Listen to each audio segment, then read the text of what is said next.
Go ahead, Moses. The floor is yours. Well, I mean, the first thing you said was I'm reading the title of your live, and it says, "Is red pill content over?" Red pill content can't be over now. What the people that you're talking about, these individuals that have podcasts and all this, what they've done is they've exposed female nature. It's like an open gash or a wound now. So we all see exactly what's taking place and how women actually act and how they actually think by giving them the voice inside of a masculine heterosexual male's presence. It's one thing to talk that shit in the echo chamber. It's yet another thing to be able to do that like they had to in Kevin Samuels live. If you wanted to come up, it was a one-on-one. You couldn't go and retreat into your echo chamber full of confirmation and validation. You had to stay up there and stand on it. So what's happening right now is men have already been, if not, they're continuing to be woken up by true female nature and those men that have masculine heterosexual voices. That's not going to be canceled. And if it does get canceled on the verbal or virtual side, you're just going to have a violent society. Because what men are not going to do, those types of men, what they're not going to do overall is allow the slanderous nature of other individuals, such as the Cynthia G's and the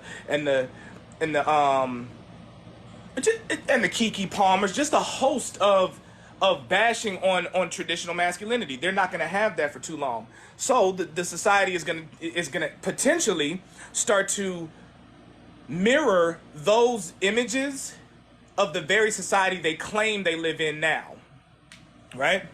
It's gonna start to mimic that. You say you live in a where men are violent. All right, you take away what's the first sacrifice in any war? The first sacrifice in almost any war is that sacrifice of freedom of speech. You take away people's ability to talk and ability to reason, then you put them in a position where they have no other way of defending themselves and their ideologies aside, physically fight for it. That's what happens. This is why we put the Second Amendment right after the First Amendment. So that's what's going to happen. And I'm not saying it's going to start out at war. That's not how it starts out. It's not going to start out there. What you're going to start to see is you're going to see just complete and utter echo chambers of nothing but female validation and male bashing because there's no masculine voice there to actually combat it.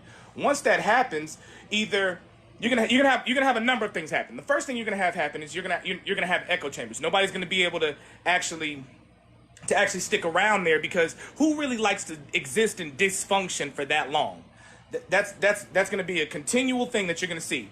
So even those voices, even though they're getting paid, the real people, like actual people, are going to listen to them less and less. As many people that say they hate me on TikTok or they're upset at me or whatever the case may be, even the comment section right now, at the end of the day, when I go out into the actual world, I get Love. Wait, hold on. I get greeted, and I get adoration and affection, genuine affection, from other masculine heterosexual males. That's what I get. Like when I go out, that's what I get. I get people to shake my hand, bro. I appreciate your content, man. Please don't stop. We need your voice. You know what I'm saying? Because that's what masculine men are hearing.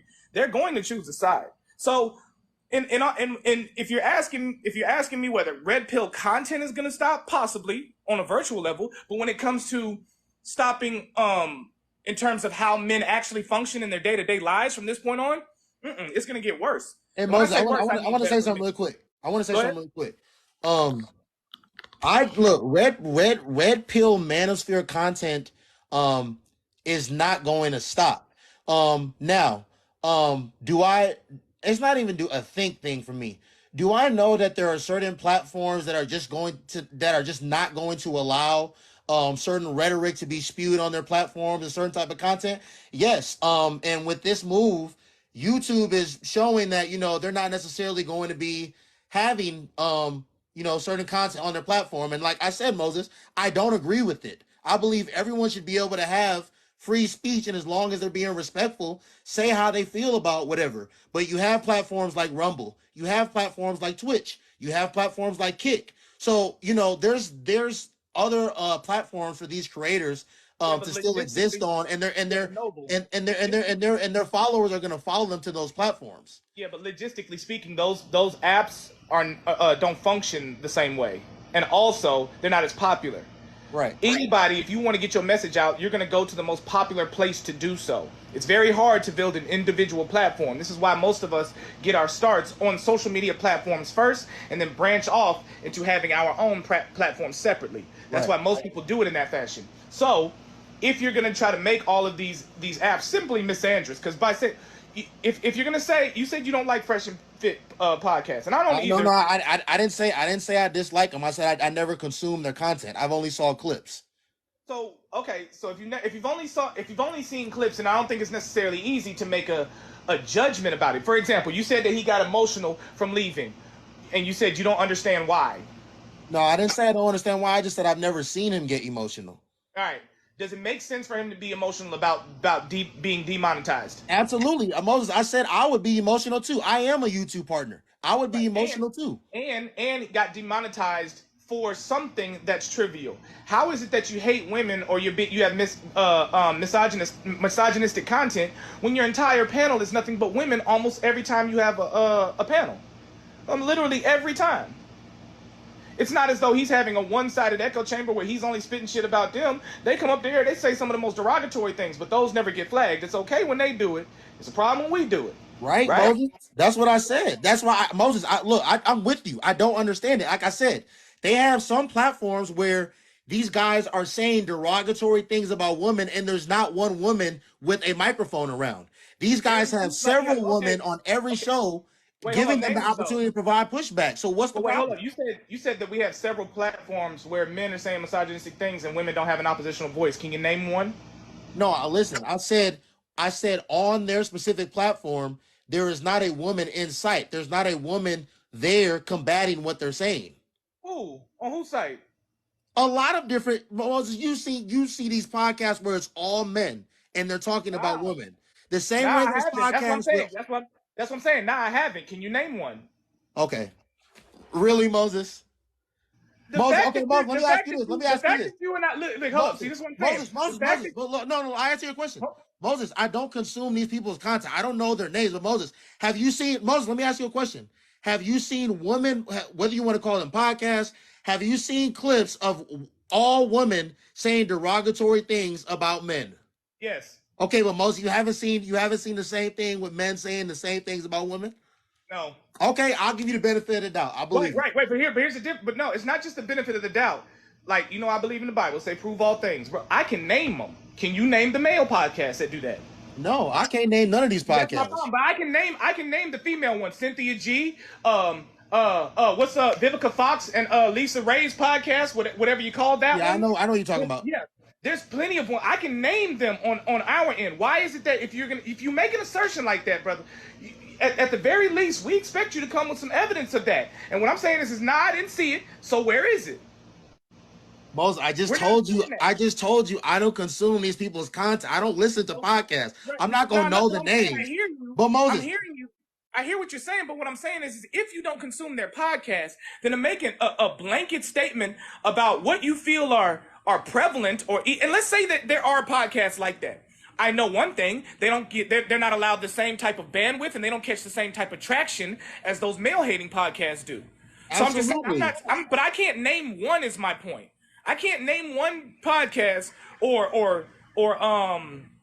or platform that's strictly female hating that's caught any traction that anybody knows of. I can't name one that doesn't have an oppositional female voice. I can't name one. But Moses, I didn't ask you to Don't worry name one, about it. brother. I just said you haven't seen Moses. You haven't seen not one clip of just all men on microphones talking about women, Moses.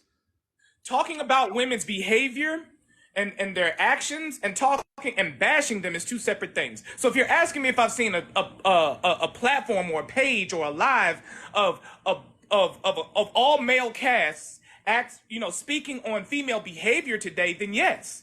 But what I don't see is any all male cast or any all male page bashing women Okay. relentlessly. No, I haven't Okay. seen that. No, look. I'll give you the Don't worry benefit of about it. that with Moses. Let me just ask you this, and then I want you to speak on. Just give your honest thoughts on the manosphere and red pill space.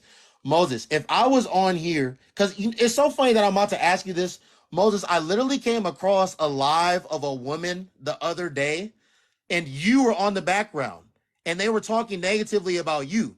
They were calling you the P word. They were saying that you like little girls. They were saying something about, you said something about some 14-year-old little girl.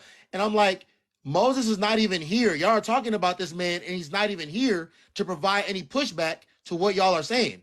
Don't you think that's kind of unfair, Moses? Right. I mean, I agree. Now, my question is do you see that happening on the other end? Do I see men doing the same thing to women like that? Yeah. No, not on this platform. Exactly. That's my point. So my point is that at the end of the day, you're going to see a lot more of that. You're going to see defamatory statements, slanderous comments, and everything being made. So in real life is where men are going to make the adjustment. Men are not vessels of words, we're vessels of action. So that talking is only going to go so far as a social media app, and women, and there's only a certain amount of people that they can launch to the top and make millionaires. All right, fine. You speak for the rest of the female population. But that female population, what you're also seeing a rash of are females making videos about how they want to be in their soft woman era or the soft girl area. About how now they're too tired and don't want to do that whole Miss Independent, I'm a strong boss bitch mentality type of female type shit. You're starting to hear a rash of that. There's a reason for that. It's because even though these women are blowing up by making these types of pages and these types of lives and everything, at the end of the day, these women that are following them are miserable once they turn that live off. That's what's happening. So what I'm saying is, go ahead. No, go ahead, bro. I just brought somebody up. Go ahead. Yeah. So what I'm saying is that the content that you're talking about, it's done its job. Red Pill content has done its job. Rollo Tomasi, Tom Likas, Fresh and Fit, Kevin Sam. Now, I think Fresh and Fit is a little bit more black pill in there. You know, he doesn't have, what I don't like about their podcast is they don't have a vein of forgiveness. I actually want to come back to being with females in a love each other and love one another fashion. They don't have a good faith vein inside of their content. I can agree with that. But their content is more than that, focused on waking up men to female nature. And that's what we're seeing. That type of content, that red pill type of content, is not going to go away even if we're taking off the apps, you know, exponentially. It's not going to stop now because men have already been awoken to the types of natures that they're dealing with these females out here. So that's not going to stop anymore.